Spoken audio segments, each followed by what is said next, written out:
Alors j'en profite pour présenter Si rapidement. Déjà merci pour votre attention. C'est une journée un peu dense. Voilà. Merci de rester avec nous et attentif pour cette journée. Donc Si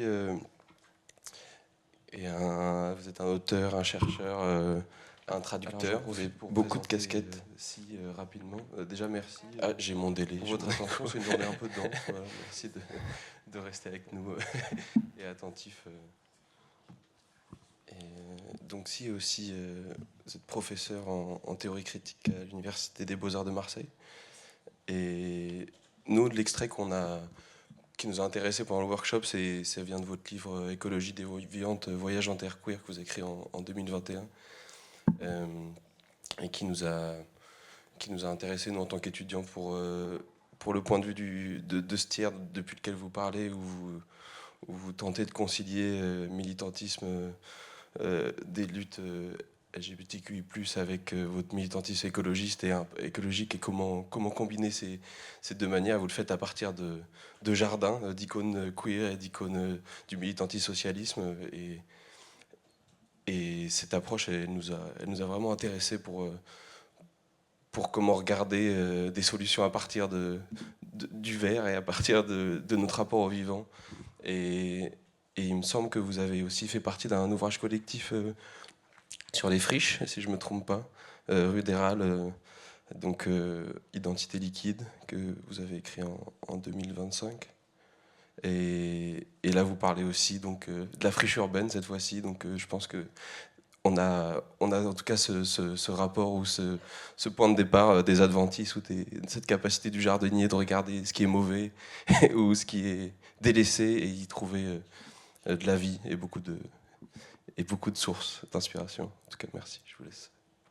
Merci beaucoup pour cette introduction et merci pour les interventions précédentes. À entendre parler de backroom comme ça, moi, ça m'emmène à d'autres backrooms, et je me dis quand même qu'il faudrait le penser, cette question du lien possible, parce que j'y vois quand même pas mal de résonance entre cet espace, alors sinon liminal, en tout cas, où s'inventent des formes communautaires et où se réengagent des formes de sexualité et d'élan, justement dans un en dehors du contrôle et de la discipline. Donc voilà. Et merci aussi pour cette notion de tierce université voilà, que je me suis noté, parce que je trouve ça vraiment intéressant. J'ai préparé un truc un peu pas complètement écrit. Je vais essayer de me regarder, voilà, il est 14, de m'en tenir à 30 minutes. Et je me suis mis un peu en mode devoir de philo, parce que je connaissais pas cette notion. Enfin, je connais la notion de tiers paysage, mais pas celle de tiers agissant. Et évidemment, elle me permet de déplier, de reprendre un certain nombre de choses qui sont liées à mon travail de ces dernières années et à mes propres recherches. Et en même temps, et je reviendrai un peu sur l'introduction qui a été faite, plus j'avance, plus je m'autocritique. Et donc, j'en viens aussi à me déplacer un peu et à percevoir parfois aussi les limites de ma démarche. Et j'aimerais en fait revenir aussi sur les limites de cette démarche et toutes les questions qui se sont posées au cours des dernières années. Évidemment, dans la notion de tiers, il y a cette notion de vie périphérisée, laissée de côté, presque détritique, et peut-être qu'on aura l'occasion d'en reparler. Qui fait référence, en tout cas dans ce qui m'intéresse, à des formes d'infériorisation caractéristiques des mécanismes sociaux, coloniaux, etc.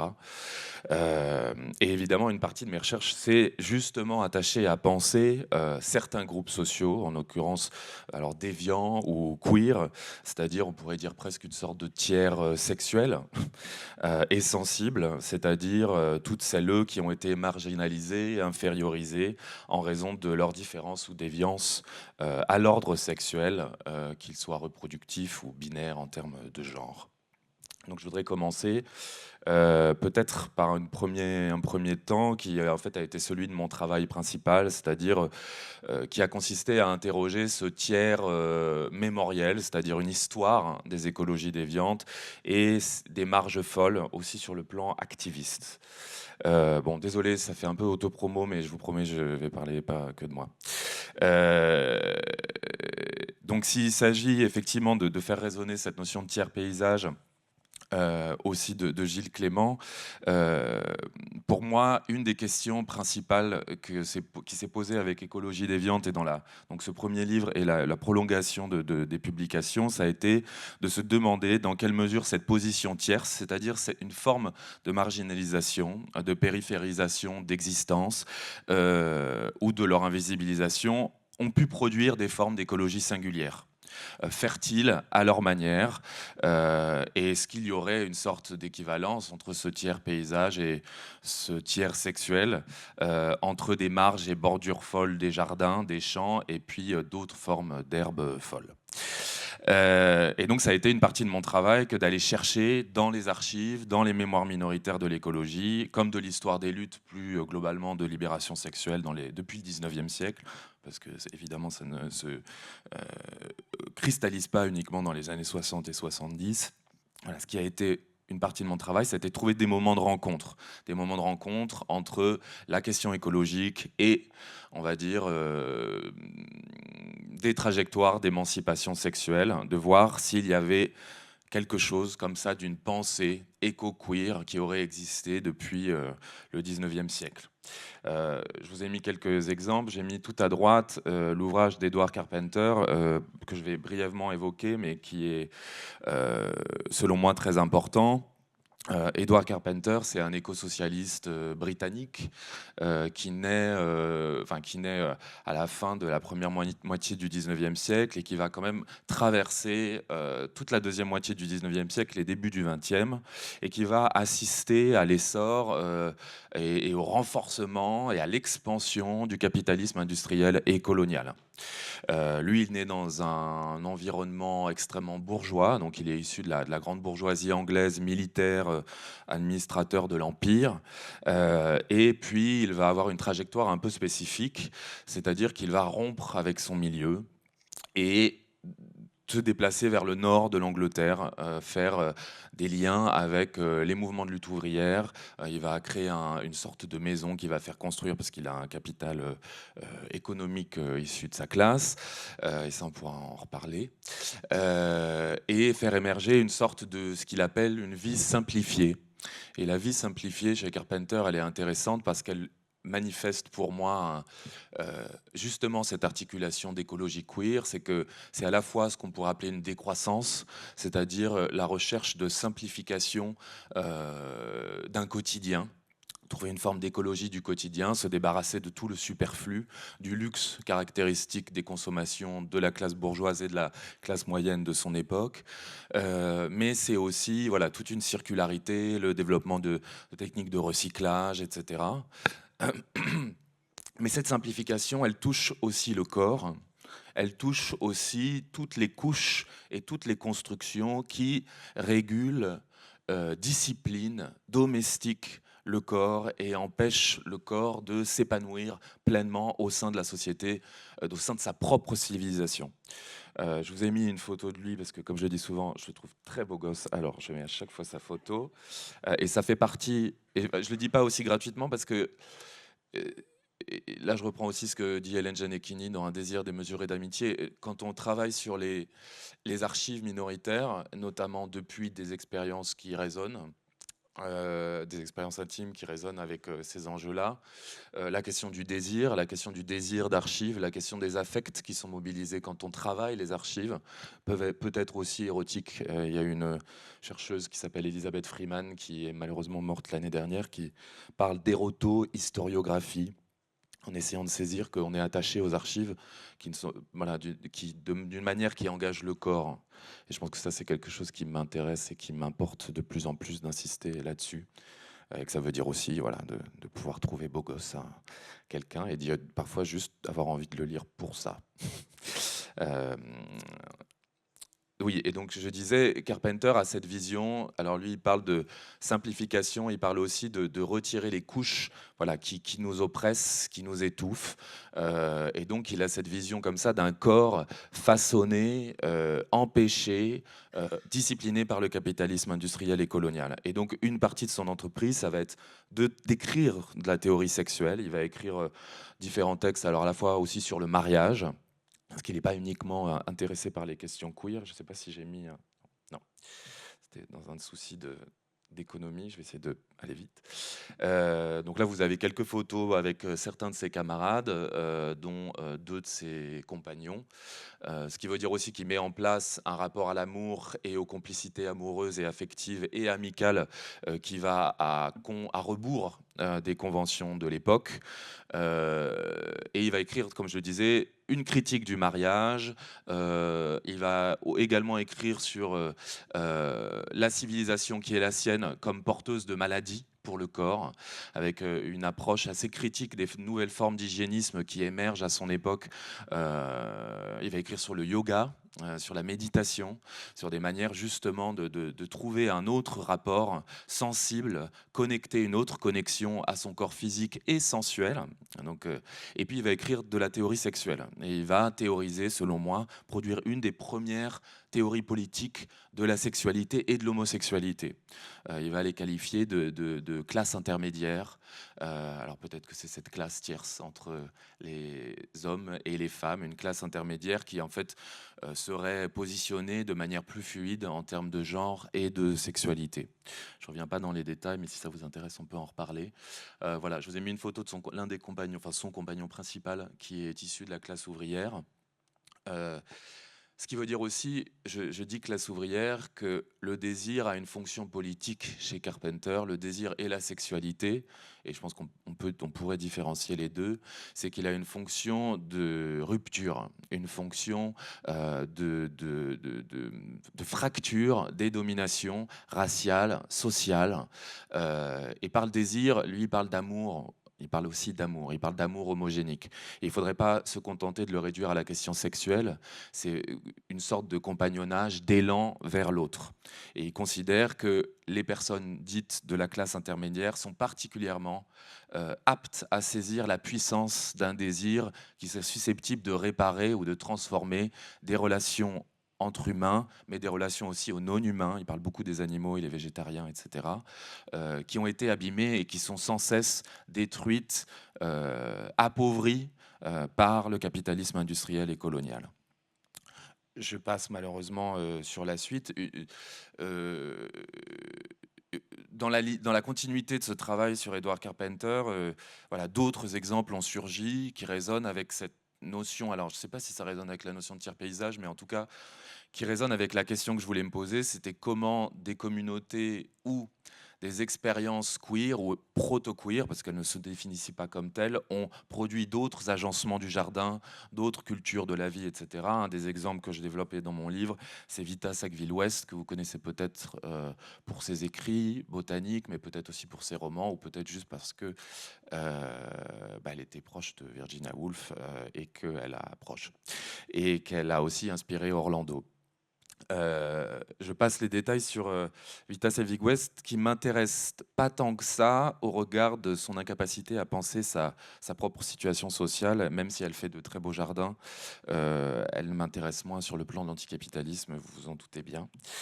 Voilà. Mais ce qui dit aussi les limites, et ça j'en reparlerai, des exemples sur lesquels j'ai travaillé, et des limites aussi je pense que si j'avais à réécrire Écologie déviante, je parlerai un peu différemment de tous ces exemples.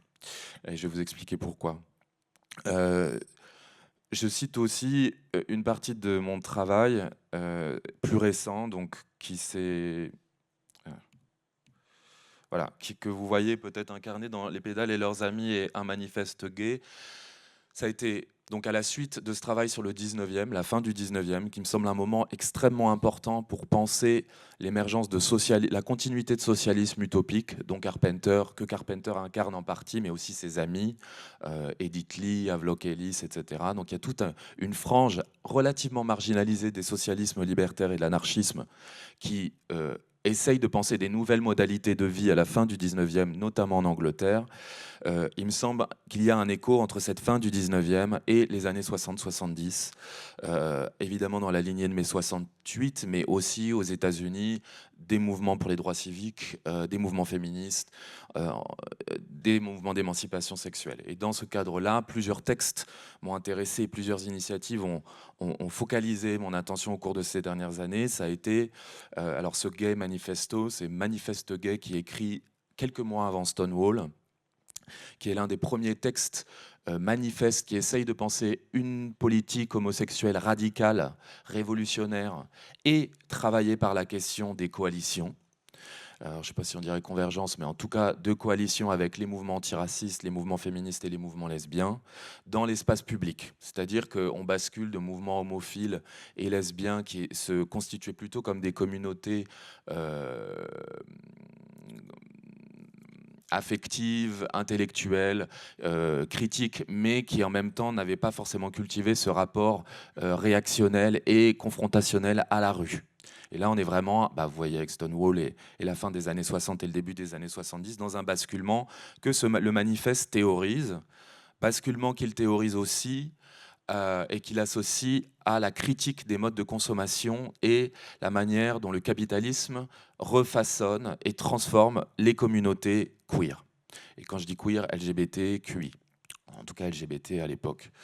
C'est-à-dire que Whitman, comme d'autres, va s'attaquer à la manière dont l'émergence et la consolidation des identités sexuelles, notamment, est évidemment consubstantielle à l'essor des modes capitalistes. Et donc, il va s'attaquer à ce qu'il appelle le ghetto gay à San Francisco, aux modes de consommation, aux formes de commodification, en tout cas de marchandisation des produits culturels produits par des communautés marginalisées, et va déménager à la campagne lui aussi et essayer de produire depuis la ruralité un autre mode de vie qui est selon moi une sorte de continuité avec ce que propose Edward Carpenter. Et il participe aussi, et je ne l'ai pas mis là, il participe aussi à l'émergence d'un journal, RFD, qui est maintenant devenu le journal des faits radicales, mais je n'aurai pas le temps de m'étendre là-dessus, qui est créé à la fin des années 70. Il crée un journal depuis la ruralité. C'est-à-dire qu'il crée un journal avec l'ambition de faire émerger une culture non urbaine, non bourgeoise, des sexualités et des subjectivités homosexuelles qui essayent de prendre quand même à bras le corps la question du capitalisme et de l'antiraciste, parce que c'est aussi un militant antiraciste, quand bien même il est blanc et issu d'une classe bourgeoise communiste qui sera persécutée par le macartisme. Je vous parle de tout ça. Non, je continue juste un tout petit peu. Juste à droite, je vous ai mis deux images qui sont des archives de communautés de femmes, de communautés lesbiennes qui se montent à peu près à la même époque. Cette image qui est tout en haut, vous l'avez peut-être vue, je regarde juste, oui ça va, parce qu'elle est issue d'un ouvrage de Françoise Flamand qui s'appelle Women's Lands, qui revient sur l'émergence des communautés lesbiennes dans les années 70 dans l'Oregon. Et en dessous, vous avez une image issue de cette communauté-là. Et voilà, ce qui m'intéresse dans ces années 70, c'est qu'il y a une sorte de mouvement séparatiste, on va vers la campagne, on s'éloigne du coup du centre urbain, qui est aussi un centre de protection pour beaucoup, qui est un centre de sociabilité, de construction des identités et de protection, pour essayer de produire d'autres modes de vie dans une forme de périphérie, qui ne sont pas uniquement des modes de vie périphériques, mais des modes de vie qui essayent de devenir d'autres centres névralgiques. Je vous montre un autre petit exemple. Ça, c'est Les pédales et leurs amis, Faggots and Their Friends, qui a été traduit récemment en français, dont j'ai pu faire la préface. Et là, j'ai mis des exemples de photos de cette communauté. Et ça, c'était une communauté qui a écrit son propre manuel, communauté gay et lesbienne. Pardon, excusez-moi, je pars un peu dans tous les sens. Les pédales et leurs amis, c'est une communauté mixte gay et lesbienne qui s'est installée dans l'État de New York au milieu des années 70,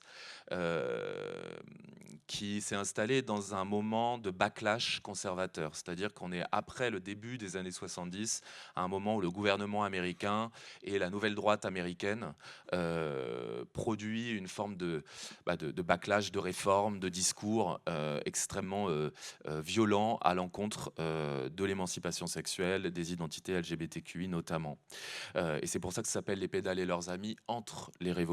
C'est que la première révolution, en tout cas les élans de la fin des années 60 et début des années 70, commencent à s'effriter et se pose la question de comment on tient avant l'avènement de la prochaine révolution. C'est ça qui est assez intéressant dans ce texte.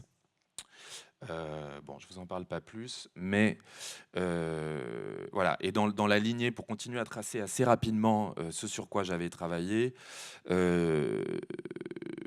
donc des années 70-80, je m'intéressais aussi à la place du sida. la place du sida et la place, on va dire, des bouleversements écologiques et sociaux des années 90 et 2000. Et j'ai eu l'occasion de me rendre et de travailler de manière relativement extensive sur les journaux de Derek Jarman, que vous connaissez peut-être ici pour son travail de réalisation, mais il est aussi peintre, il est aussi jardinier, et ça c'est quand même très important. Et alors, je ne sais pas si on dit diariste, à chaque fois ça me fait penser un peu à diarrhée, donc voilà, donc je vais rester peut-être sur. Il écrit son journal, mais je parlerai de merde tout à l'heure aussi. Et ce qui est intéressant avec Derek Jarman, c'est qu'il va produire un jardin au moment de l'épidémie de sida.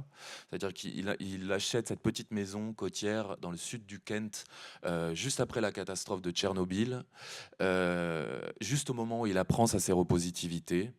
Et il va faire émerger un jardin assez incroyable, en dépit du climat, des galets, de la terre, des vents, des marées, et en dépit de sa propre maladie et de ce qui l'affecte en permanence, c'est-à-dire la maladie de ses amis et la mort de ses amis et amants.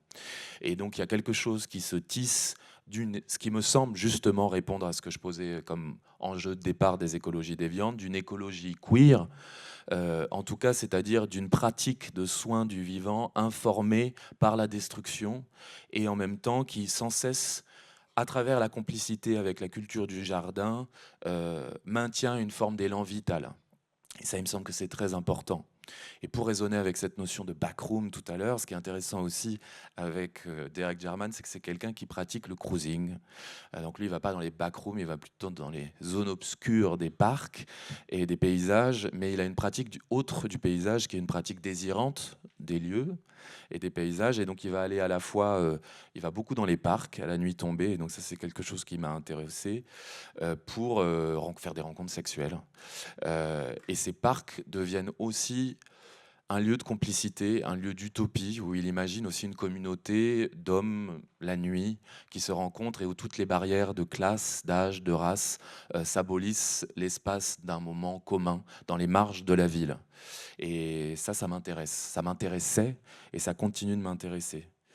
Voilà, ce qui veut dire que j'avais, moi, vraiment ce désir de penser depuis la marge, depuis cette question de qu'est-ce que cette marge instruit, qu'est-ce qu'elle motive et qu'est-ce qu'elle déplace peut-être dans le rapport au vivant, dans l'attention aussi au corps, à la sensualité, à la sexualité, comme des processus inévitables aussi qui nous lient au paysage, au non-humain, etc. Néanmoins, et je viens un peu aux limites de cette notion. Bon, j'ai pas eu le temps de parler du militantisme, mais je vais faire très rapidement. Peut-être que je fais un lien, en tout cas très organique, entre les recherches et la manière dont ma propre trajectoire militante s'est tissée au cours des années précédentes. C'est-à-dire que j'ai milité depuis cette volonté, alors sinon identitaire, volonté de m'inscrire dans des communautés queer qui penserait la question écologique. Et ça s'est manifesté de diverses manières pendant la COP à travers des cabarets éco-queer, en essayant de détourner des codes culturels queer pour travailler les questions de justice climatique, à travers des pink blocs, donc des marches et des démonstrations dans différents moments. Là, vous avez Ende Gelände, qui est une opération de blocage et de sabotage, notamment de mines à ciel ouvert, un peu partout, mais qui est organisée souvent depuis l'Allemagne. Voilà, on était très inspiré par l'activisme d'ACT UP, qui a été aussi une forme de vivacité créative tissée depuis les marges, et j'étais toujours très intéressé par la question de l'artivisme, et que ce soit à travers le cabaret, mais c'était comment on mobilise l'art et justement cette créativité au service des actions, au service d'actions, de confrontation dans l'espace public, etc.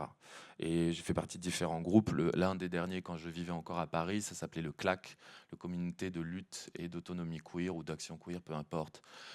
Et l'idée était d'organiser, de faire image. On essayait de faire image en...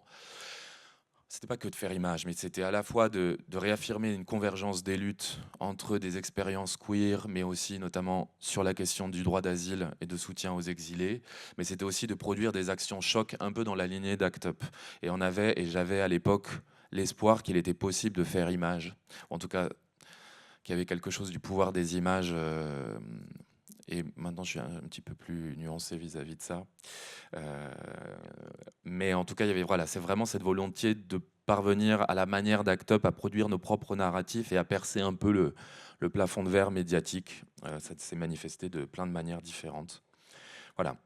Et je voudrais revenir un petit peu sur les limites de cette notion, parce que de cette notion, en tout cas vis-à-vis de mon travail.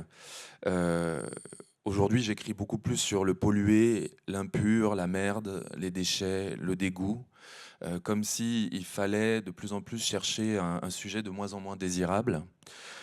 Parce qu'une des choses qui m'a beaucoup interrogé, notamment après la réception de mon travail au cours de ces dernières années, ça a été la digestion de ce travail par les institutions, par les mondes de l'art, le marché de l'art, le marché de l'édition, les formes d'assainissement aussi de mes propres analyses et l'héroïsation de certaines figures sur lesquelles j'ai travaillé, que je ne considère pas comme des icônes.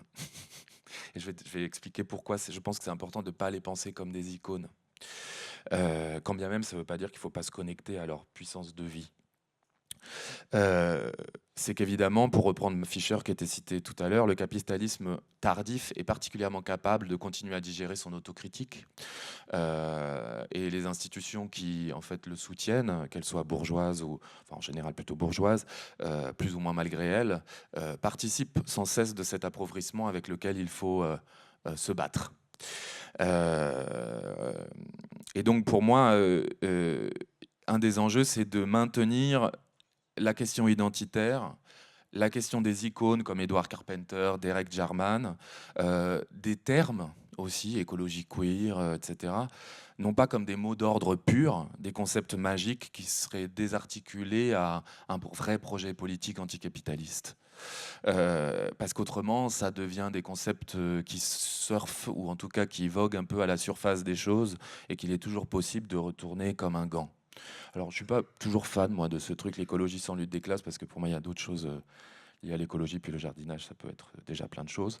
C'est pas forcément un jardinage bourgeois, mais ce que je veux dire, c'est que la question du capitalisme et de la manière dont on m'a sans cesse tiré vers une pratique du jardin assez désarticulée, voire très esthétisante, et dont j'ai l'impression aussi que de me débattre avec les formes d'esthétisation des figures sur lesquelles je travaille m'interroge beaucoup. Et peut-être un exemple rapide, c'est les débats qu'il y a eu, que vous êtes peut-être au courant, autour de Agir pour le vivant, auquel j'ai participé. Je pense que j'aurais pas dû y aller. On a eu de longs débats parce qu'il y a eu un appel au boycott d'Agir pour le vivant, notamment pour des formes de alors, pour reprendre un terme, enfin pas de déterritorialisation, mais en tout cas des formes de production de pensée écologiste relativement euh, qui frictionne très fortement avec les enjeux que pose ce festival, que pose la maison d'édition Actes Sud, avec les enjeux des Arlésiennes et la question du logement, la question de l'écologie en ville, etc., la question de la justice climatique, etc. Et donc on a eu de longs débats avec toutes les actrices qui intervenaient suite à cet appel à boycott. Je ne dis pas forcément que c'était une mauvaise chose d'y aller. Ce qui m'a juste questionné, c'est de se dire dans quel moment, comment on maintient cette position tierce. Et est-ce que cette position tierce doit devenir un fétiche, c'est-à-dire ne pas y aller et à se dire non, non, on reste en dehors et puis on n'intervient pas, ou est-ce qu'on intervient, mais on sait aussi que l'espace au sein duquel intervient, c'est pas que nous qui sommes agissants, c'est que l'espace agit sur nous. Et je pense que c'est ce problème qui me pose problème avec le terme d'agissant, c'est que on n'est pas seulement agissant, on est agi aussi par les espaces dans les espaces dans lesquels on produit, au sein desquels on intervient, etc. Et donc, il n'y a pas de réponse simple. Donc, il y a eu, voilà, on est intervenu, on a lu un texte, on a annulé une partie des interventions. Mais je pense que aujourd'hui, c'est vraiment un enjeu. Et comme je le disais, c'est aussi un enjeu de ne pas envisager voilà, cette pureté de nos positions comme des mots d'ordre. Moi, m'intéresse de plus en plus de critiquer Derek Jarman, de critiquer, de produire une critique. Quand je dis critiquer, c'est au sens positif, hein, Edward Carpenter. Et donc, il y a plusieurs choses que je trouve intéressantes récemment. C'est deux ouvrages, notamment en termes d'histoire homosexuelle, c'est Bad Gaze et Disturbing Attachment, qui revient sur cette sorte d'idéalisation et d'idolisation des figures militantes ou comme Genet, etc., qui participent selon moi vraiment des récits que le capitalisme nous engage, le capitalisme culturel nous engage à produire, plutôt que de nous attarder sur la dimension voilà, euh, nuancée et les limites des pensées qui sont celles des socialistes du 19e, de Derek Jarman. On est sans cesse en train de lisser le passé, ce qui nous permet en retour de lisser le présent. Et moi, je n'ai de cesse là que de revenir à Edward Carpenter, qui a beau avoir été un militant anti-impérialiste, féministe, proto-queer, ou en tout cas travaillant sur les sexualités déviantes, il n'en reste pas moins travaillé par une pensée raciste, sexiste, travaillé par ses propres impensés, comme je le suis moi-même quand je me relis. Et je pense que cette capacité d'autocritique permanente, c'est ce dont le capitalisme nous prive et les institutions nous privent en permanence, au profit d'interventions polies ou de moins en moins agissantes. Et je trouve que c'est aussi quelque chose qui m'intéresse de plus en plus au sein du militantisme, c'est d'être de plus en plus toxique, de moins en moins pur, à la fois complice et en même temps d'essayer de rester connecté à mes puissances de vie, et que ce soit individuellement ou collectivement. Et donc je vais terminer peut-être là-dessus. Je ne sais pas si j'en suis à 30... Ok, c'est exactement là qu'il faudrait m'arrêter. Voilà. Le truc des institutions, c'est qu'on n'a jamais le temps et qu'il y a aussi une problématique de laisser les gens poser des questions et d'avoir des discussions. Et ce n'est pas du tout une critique. C'est juste que, voilà, en fait, déjà dans les dispositifs dans lesquels on échange, il y a l'impossibilité de laisser circuler cette énergie entre nous. Et je pense qu'il faut vraiment qu'on se pose cette question-là. On n'a pas pu poser des questions au précédent. Et je sais que ce n'est pas une responsabilité individuelle, c'est qu'en fait, on hérite de systèmes qui nous empêchent de... Voilà, on passe les unes après les autres et c'est toujours le cas dans mon école aussi, moi-même quand je pense à, voilà. Et je pense que là, il y a un truc à se dire, quoi. Donc je vais pas aller plus loin. Peut-être ce que je veux dire, c'est que je crois de plus en plus, maintenant je travaille sur les ruines, la pollution, la merde. Euh, et je pense que ça va avec le fait que m'intéresse une sorte de double jeu, ou en tout cas d'expérience tierce, c'est-à-dire de rester dans quelque chose qui se produit depuis la marge, et non pas pour la fétichiser, mais juste parce que pour moi c'est essentiel d'y rester pour y conserver un élan vital, ce qui veut dire que je fais aussi un choix de maison d'édition assez niche, de plus en plus niche, mais aussi que je crois que quand on travaille avec les institutions, il devient de plus en plus important de court-circuiter, gâcher la fête, de mentir. Je crois vraiment à la puissance du double jeu avec les institutions, et de continuer à conflictualiser les espaces de la bourgeoisie culturelle, qui ont quand même participé, et encore une fois je ne vise personne, mais qui selon moi ont participé aussi à l'état fasciste dans lequel on est en train d'arriver. Euh, et donc voilà, ne pas transiger avec les paroles qui sont les nôtres, mais aussi voilà, cultiver ces sortes de double jeu, d'obscurité, d'opacité à des moments. Voilà, je pense que c'est peut-être pas très clair, mais voilà, je vous ai mis plusieurs actions qu'on a menées avec différents collectifs, à la fois au MUSEM et à la fois, alors au sein du MUSEM, et également contre les partenariats du MUSEM avec une entreprise de data center, une multinationale de data center qui participe à la colonisation en Israël. Et le partenariat a été rompu. Et pour moi, ça fait partie de cette écologie-là, de cette écologie déviante, même si peut-être le lien n'était pas très clair, mais j'accepte de répondre à vos questions si vous avez besoin de précision. Voilà.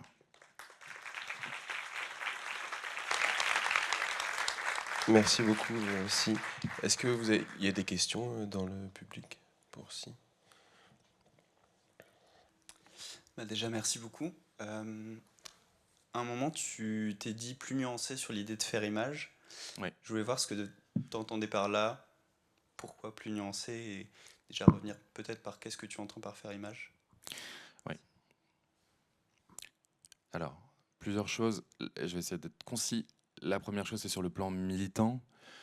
Comme je disais, ça fait maintenant presque 12 ans que je suis dans différents collectifs d'action et d'enquête, et que, on va dire, une des premières ambitions au cours des premières années, depuis 2014, c'était je disais, de faire image, c'est-à-dire de considérer que l'image avait, comme je le disais, cette puissance, une puissance choc, une forme d'esthétique, en fait, qui aurait permis de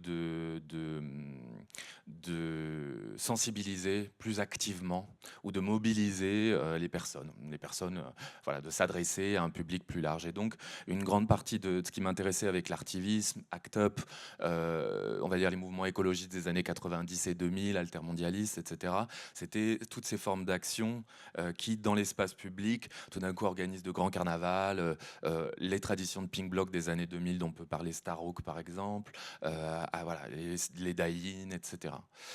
Chose qui a été mise à l'épreuve de l'expérience militante, ça a été de voir comment les médias, et là je parle des années 2015, 2016, 2017, avant l'explosion, avant le Covid, en fait, et l'explosion de la virtualité et des images en permanence, même si c'était déjà en train de se jouer, ça a été la capacité qu'ont les médias et aussi le capitalisme culturel à faire taire les images ou alors à leur faire dire autre chose. Et ça, c'est quelque chose que des anciens d'ACT UP m'avaient dit. Maîtrise le narratif. Faites attention à ne pas vous faire déposséder des narratifs que vous essayez de faire porter avec l'image. Et je pense que je déchante un peu au fur et à mesure des années vis-à-vis de cette capacité-là. Aussi parce que les technologies ont bougé et que maintenant le flux d'images est tellement constant mais bon, ça a été dit tout à l'heure, il est difficile de compter uniquement sur l'image pour fracturer ou produire un vrai rapport de force. Et donc maintenant, je parlais d'opacité, une grande partie de mon travail militant, sur lequel je ne veux pas revenir non plus en détail, c'est dans l'obscurité. C'est en fait ce qu'on fait en comptant de moins en moins peut-être sur des images qu'on va diffuser dans les médias ou sur des actions chocs et plus sur des travaux d'enquête. Quand même, vous pourrez me dire, bah, dans l'ère de la post-vérité et l'enquête, bon. Bon, en tout cas, on fait comme ça, et puis ça se joue dans des discussions directes, voilà, avec des institutions, etc., dans un rapport de force qu'on essaye de tisser à l'épreuve des faits, quoi. Donc moi, maintenant, je crois beaucoup plus dans le travail d'enquête, et puis dans des stratégies pernicieuses, dans des sortes de manipulations permanentes et stratégiques, quoi, avec les institutions et nos ennemis politiques, les data centers, etc., que dans l'image. Ce qui ne veut pas dire que c'est complètement abandonné. Je suis enseignant en école d'art et je crois encore que les jeunes artistes gagneraient à se lier aux activistes, parce que les activistes, quand on est les mains dedans, on n'a pas le temps de penser et d'imaginer. Et quand je propose à mes élèves d'inventer des actions d'artivisme, je suis sur le cul, quoi. Je me dis, waouh, je suis vraiment desséché de l'imagination. donc voilà, je pense qu'il y a vraiment des choses à faire, mais est-ce que c'est nécessairement sur la question de l'image? Je suis plus certain. Je sais que je dis ça ici, mais je pense, voilà, je me débat un peu avec ça. Et la dernière chose, c'est l'image sur le plan archivistique. C'est l'image aussi, bah voilà, je vous ai montré des photos de Carpenter. L'image, elle raconte un peu ce qu'on a envie de lui faire dire. Et je pense qu'il y a... j'ai pas envie de trop fétichiser les images dont j'hérite quand je travaille sur les archives, quoi. Et souvent, je trouve que c'est un peu la tendance. Je trouve que c'est plus facile de mettre en question des textes, mais c'est aussi que je suis pas historien de la photo, et voilà. Mais bon, c'est un autre aspect, quoi.